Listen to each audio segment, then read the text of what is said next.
E, na verdade, nós somos todos muito eficientes. Até vir um maluco criar uma tecnologia completamente nova e, de uma hora para outra, a sua super eficiência se torna um incrível desperdício.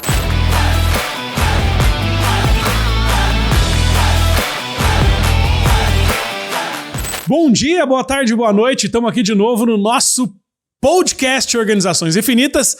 17 episódios, estamos chegando lá no 17º episódio, sempre acompanhado aqui do Piero Franceschi. E aí? E do Cristiano Cruel. Valeu, pessoal.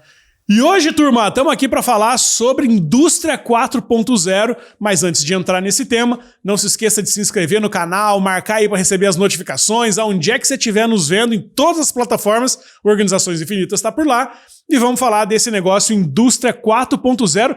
Vamos começar pelo conceito disso, né, Piero? O Cristiano Cruel vai elucidar esse tema pra gente. Nosso expert. Não, eu acho que, bom, nós vivemos uma indústria que adora dizer 1.0, 2.0, 3.0, é internet, é web e por que não indústria? Eu acho que aqui mais no viés de manufatura, de fabricação de coisas, né? O que aconteceria se a gente conseguisse pegar todas essas tecnologias de propósito geral que estão aí no mundo e a gente aplicasse para reinventar a manufatura? Não foi lá Henry Ford que reinventou manufatura, fazendo o carrinho em série, e ele inventou lá, sei lá, aquela lógica da manufatura em série e tudo mais. O que aconteceria, talvez, se a gente conseguisse trazer todas essas novas tecnologias e reinventar, então, talvez ciclos de produção? Talvez alguns ganhos de eficiência e talvez brutal saltos de transformação em custo e qualidade do que a gente pode fabricar, né? Então, acho que de maneira geral e livre e desapegada de livros, eu entendo assim. Ó, fiz uma pesquisa aqui enquanto você falava, tem nove pilares de o que é uma indústria 4.0. Então, o primeiro pilar são os robôs. É o que a gente meio que sempre imaginou de robôs fazendo a parte do que um humano... Robô fazendo coisas. O robô fazendo coisas que um humano antes fazia. Tem uma questão aqui que é Big Data e Analytics, né? O uso de dados. Tem a questão de integração de sistemas, uns sistemas diferentes conversando, internet industrial, segurança cibernética, nuvem, manufatura aditiva e simulação, que é uma questão de projeção, né? Como a gente vê às vezes para arquitetura, para construção civil. Tá? Então são esses 9 pilares. De alguma forma é interessante ver como são revoluções tecnológicas que existem em várias coisas da nossa vida que são aplicadas no território da manufatura, né? Então que é um pouco dessa transversalidade que a gente sempre vê das tecnologias. Elas surgem às vezes num campo militar ou às vezes num campo de uso, sei lá, de games, e depois eles começam a ser extrapolados para outros segmentos, né? Então, a indústria 4.0 começa a se aproveitar de alguma forma dessas grandes exponenciais de tecnologia e trazer isso como ganho de produtividade, de eficiência, né? De relevância. Então, eu acho que a indústria 4.0 é uma decorrente de toda essa revolução tecnológica que a gente vem acompanhando nos últimos anos. Né? Vamos na história rápida aqui. Revolução Industrial. Não precisamos saber tanta coisa para lembrar que naquela época foi a grande transformação, mudou a economia, mudou o comportamento das sociedades, relações de trabalho, né? Mas toda vez que trazem tecnologia para uma coisa, existe uma reação. Alguns chamam isso de ludismo, né? Os ludistas, então, na época da Revolução Industrial, eram aqueles que entravam nas fábricas, quebravam todas as máquinas, porque aquelas máquinas tiravam emprego, tiravam trabalho. Então aquilo vem, né, de algum tempo.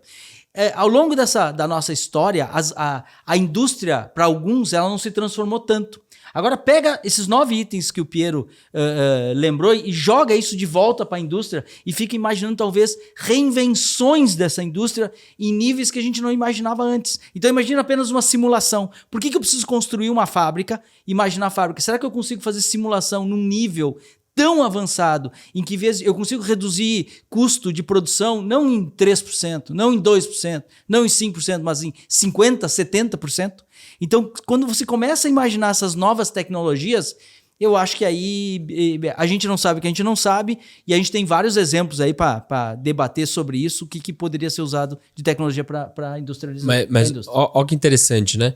A gente veio de uma questão industrial que ela estava ligada sempre a uma lógica de eficiência, né? O Taylorismo, o Fordismo, o Toyotismo e as coisas que vieram depois, né?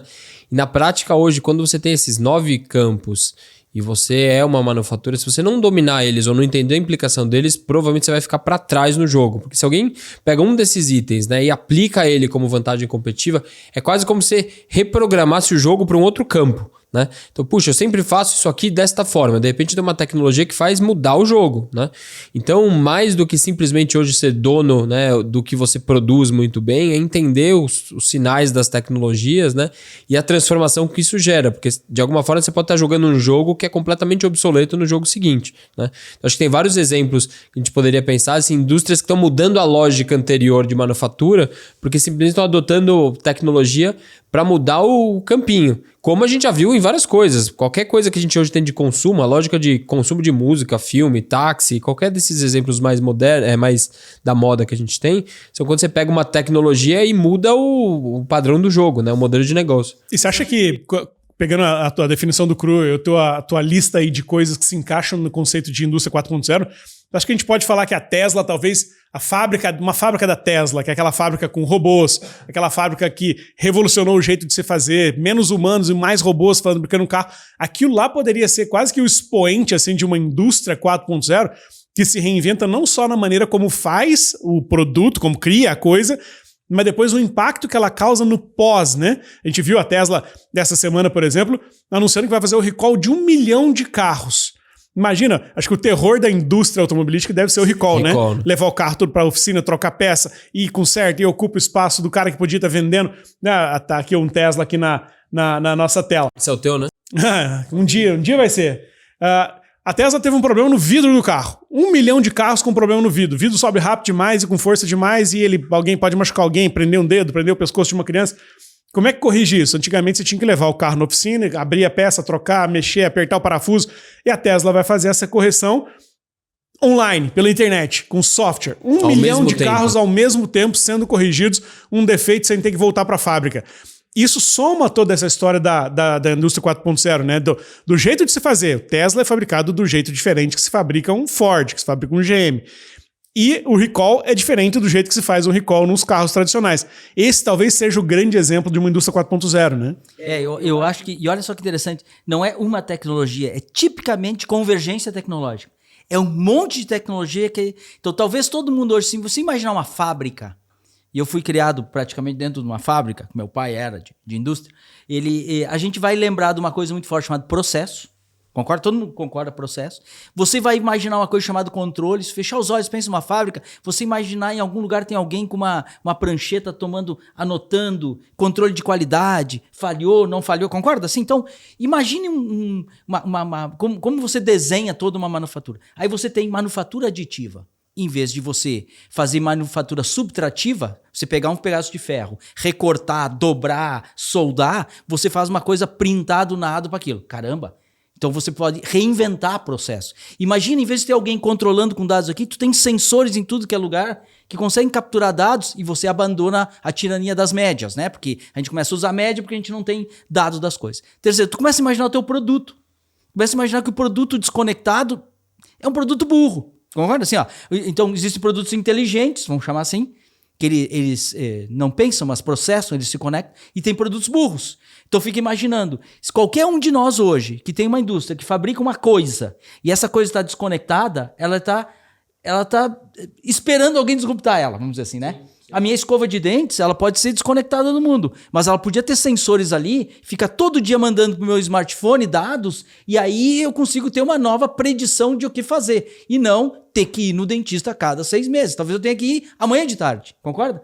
Então quando eu penso na indústria 4.0, eu penso tipicamente na convergência, e eu acho que talvez a grande revolução da Tesla não está no produto bacana, não está no Elon Musk bravateiro, mas talvez está na forma como ele fabrica a coisa.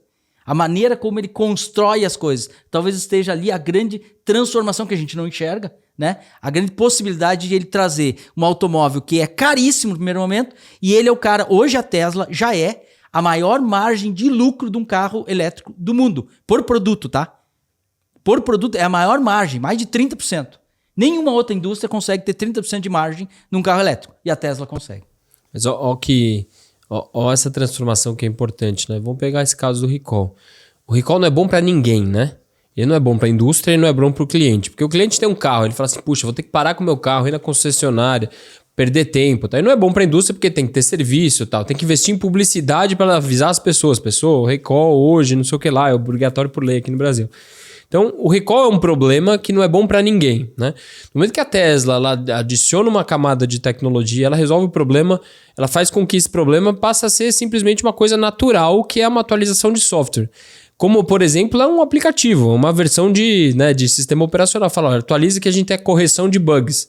Na prática, a hora que você faz correção de bug para um carro, você está simplesmente adotando o seu pensamento de software numa coisa que a gente sempre teve como esse aqui é um bem acabado no sentido amplo, né? Ele está acabado, está pronto. Se tiver algum problema, troca a peça, põe a peça, é um negócio analógico, né? Quando você põe essa camada de plataforma digital, você muda. Agora, você citou exemplos muito bons, né? A manufatura aditiva. A gente vê em todo lugar aí a questão de impressão 3D, né? A gente vê um videozinho de internet, imprimindo brinquedinho e tudo mais. Essa talvez seja uma das grandes revoluções da indústria, né? Onde você tem, por exemplo, fabricação de componentes. Você vai pegar uma máquina de lavar ou um carro, quantos milhares de componentes tem?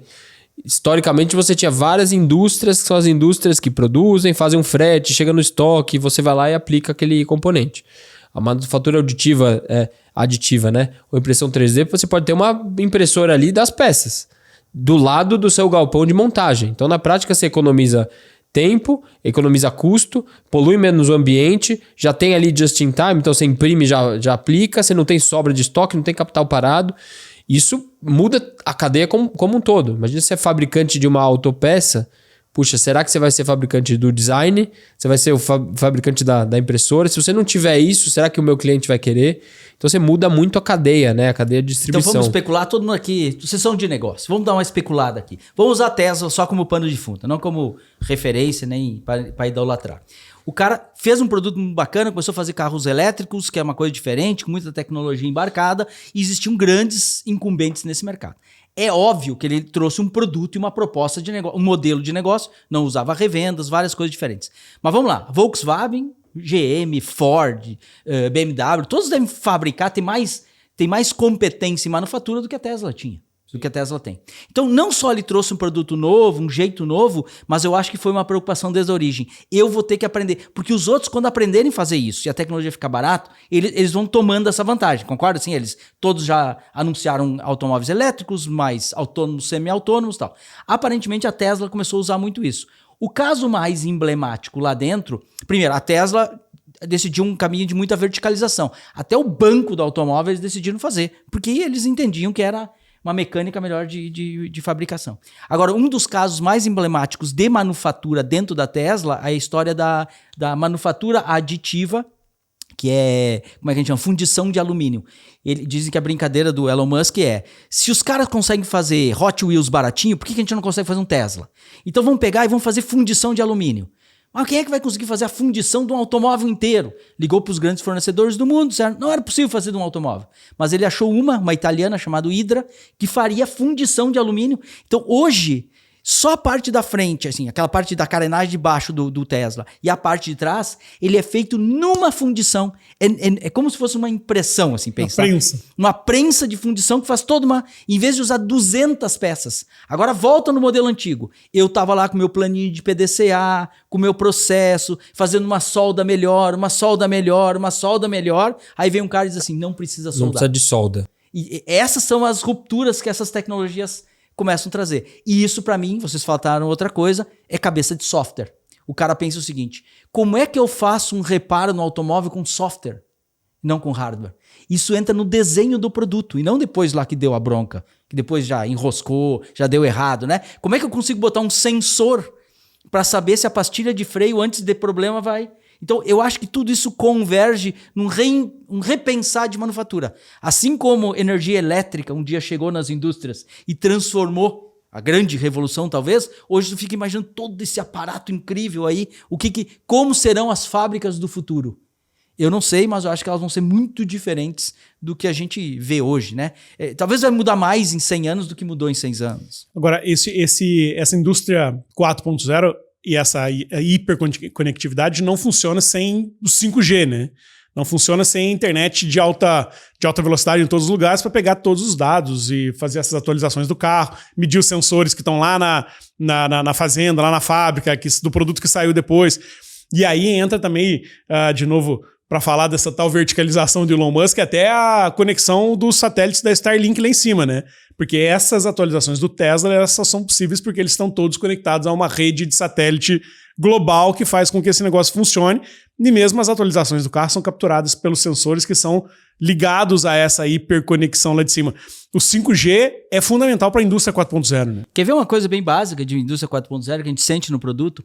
A gente trabalha por versão de produto. Lembra que o ano do seu automóvel é ano 2021 ou 2022? Aí o automóvel mudava de ano, mudava a calota, mudava a lanterna. Era para marcar aquela versão nova. Você não consegue associar isso tão claro nos Tesla. Porque eles têm talvez 200 versões durante o ano, que a gente nem enxerga. Então, essa manufatura e essa capacidade, ele vai criando essas possibilidades. Ele vai versionando muito mais interativo.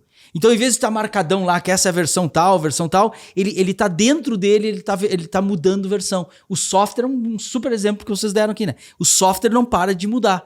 Então, a indústria 4.0, para mim, ela reinventa, sim, o jeito que a gente manufatura coisas. Mas ela, essencialmente, ela me desafia a repensar o design do que eu estou manufaturando. E aí eu entendo também como manufaturar coisas diferentes. O mundo é muito mais ciclos curtos e rápidos. Pensa numa indústria têxtil.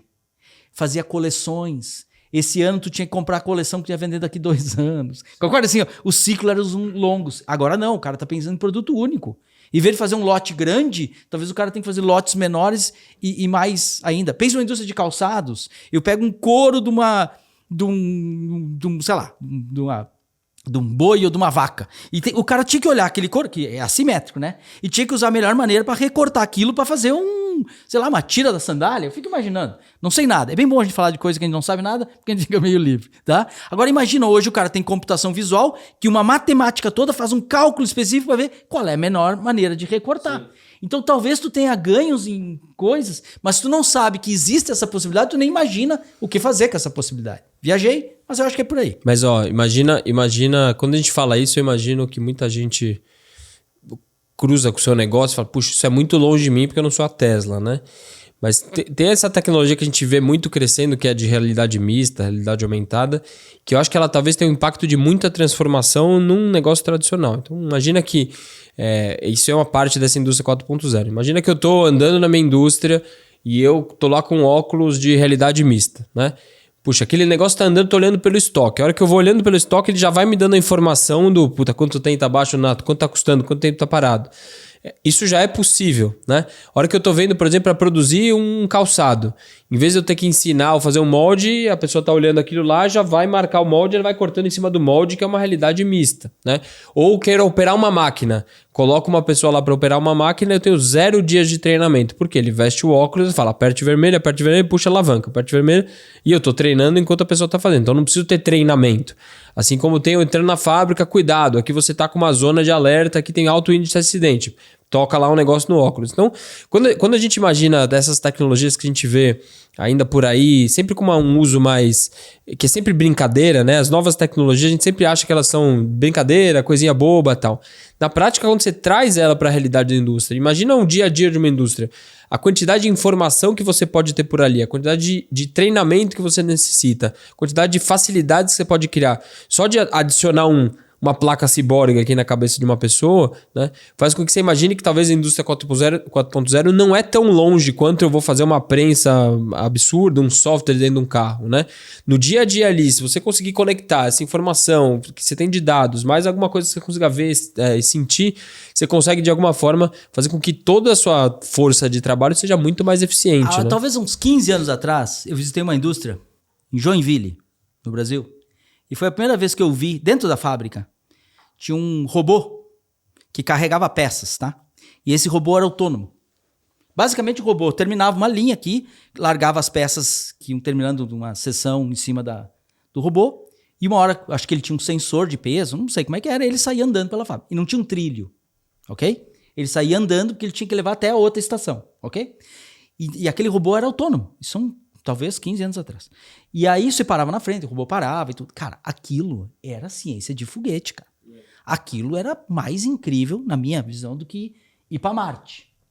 Todas essas coisas são muito... Porque a gente gosta de ver fábrica, vai no YouTube e pergunta como se fabricam as coisas. Você vê coisas incríveis, como o homem tem capacidade de criar máquinas que replicam e fazem coisas de maneira muito incrível. Mas aí também tem uma piada infame, mas que é uma piada muito séria. E que eu acho que, eu vou dizer, que não parece uma piada para alguns, que diz assim, é uma piada de automação muito antiga, que diz assim, como é que é a fábrica do futuro? A fábrica do futuro vai ter apenas um homem e um cachorro. Aí as pessoas perguntam, por que o homem? Para alimentar o cachorro. E para que o cachorro?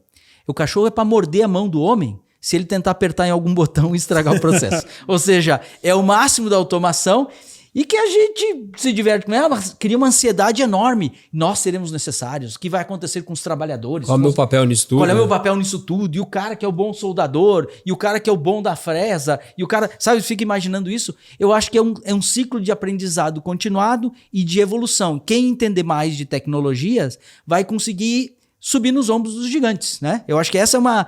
Não dá para fechar os olhos a essas tecnologias e usar esse manto do não comigo. Eu acho que é muito arriscado pensar. E eu acho que a indústria 4.0 ela vai chegar sobre várias vertentes, sobre várias perspectivas, ela vai chegar e tocar a vida de todos nós e vai ser cada vez mais barata e vai ser cada vez mais pervasiva e cada vez mais necessária para o cara se manter competitivo. E quando a gente olha como é que as pessoas ficam se perguntando, como é que isso está presente na minha vida hoje, né? Pô, a indústria 4.0, como é que isso se materializa, né? Pô, quando a gente pensa que 1/4 da força de trabalho da Amazon são robôs, isso se materializa na tua vida com uma entrega que chega muito rápido. Quando você começa a imaginar que a tua casa ela é totalmente controlada por sensores, as casas inteligentes, isso se materializa porque tem alguma coisa de conectividade entregando esse negócio lá. Então isso está mais presente na nossa vida do que a gente imagina já, né? A indústria 4.0 já faz parte do nosso dia a dia e, como você disse, vai ficar cada vez mais barato, vai ficar cada vez mais acessível e cada vez mais as fábricas, as grandes empresas, as grandes indústrias vão aderir mais a esse movimento. Eu estava lendo aqui agora, Nestlé está implementando o conceito de indústria 4.0 nas suas fábricas para poder fazer gestão do tempo, gestão da produção, evitar erros, evitar desperdícios, evitar problemas de trabalhistas, de acidente de trabalho, tudo isso com previsibilidade, não sei o que, tudo que a indústria 4.0 permite acontecer. Então, acho que é algo que daqui a pouco vai ser comum para todo mundo, mesmo quem está assistindo e acha que isso é muito distante, está mais próximo do que a gente imagina, né? Mas, ó, o mundo sempre vai ficar mais rápido, mais simples e mais barato. Isso já foi, né? E vai continuar sendo. As pessoas não vão querer demorar mais, pagar mais ou coisas complexas. A indústria 4.0, para mim, é uma resposta a isso, né? No final, é uma variável humana. As pessoas cada vez querem pagar menos, ter menos complexidade e ter as suas coisas mais rápidas. Então, assim, se o consumidor cada vez mais espera um produto que não deu um trabalho para ele fazer um recall, a indústria que se vire para achar o melhor jeito.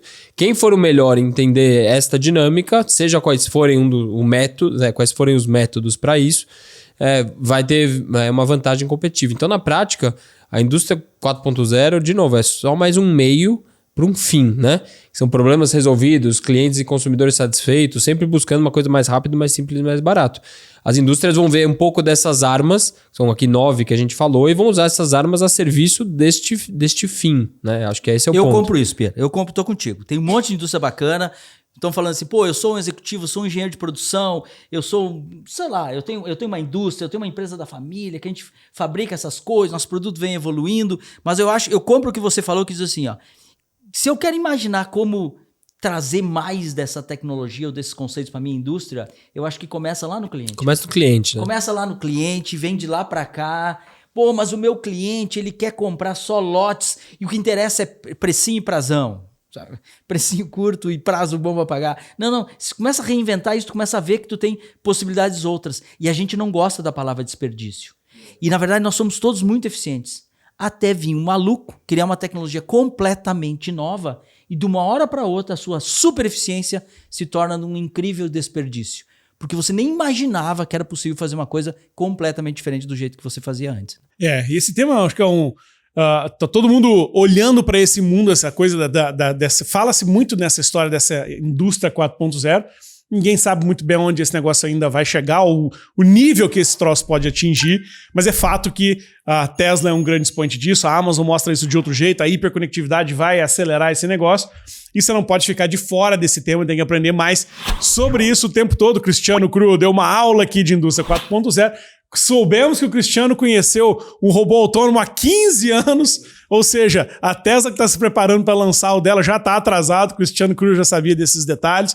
E é hora da gente se despedir deste nosso episódio, lembrando o seguinte: agora você pode aprender mais sobre Organizações Infinitas através do workshop Organizações Infinitas, onde a gente ensina quais são os métodos, os formatos, as maneiras de se criar uma empresa, uma organização que dura para sempre, que se perpetua no tempo, continuando sendo relevante. Tem um link aqui embaixo de um Typeform para você conhecer um pouco mais sobre isso e mostrar o seu interesse, que a gente vai ficar um dia junto contigo aqui na Startse, eu, Piero, Crua e todo o nosso time, para fazer um debriefing, uma análise profunda sobre como criar Organizações Infinitas, como criar uma empresa que dura para sempre, morrendo um pouquinho todo dia. Então, se você tem interesse em saber mais, é só clicar aqui nesse link. Obrigado, senhores, por mais esse episódio, e todas as quartas-feiras às 17 horas a gente está junto por aqui. Valeu!